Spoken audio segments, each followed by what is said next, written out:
If you have given the exam before, then you should be aware of this. If not, if it's a first time giving it, then you will get to experience this firsthand, that the kind of markers they give you in the exam are not of the best quality out there. They're very thin pen markers, not the thick markers that we use on the whiteboards, but the thin ones.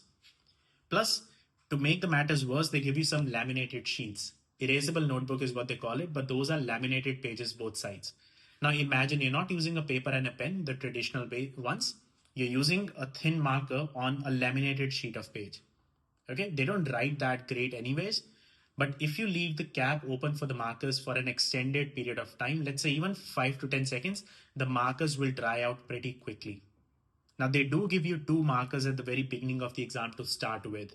However, while you're taking notes, if the marker dries out, almost game over, because you can't pause the audio, you can't play the audio again. And by the time you change your marker, you get the other marker in hand, you would have already missed 1 to 2 blanks.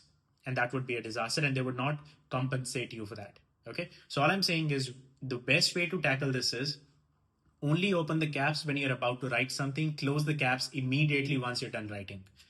If I go back, when you get those 7 seconds of preparation time over here, some students, what they do is, just to be extra prepared, what they will do is they'll take the cap off, have the markers in their hand ready, so that when the audio starts to play, they can take notes. But these 7 seconds are long enough for the markers to dry out already.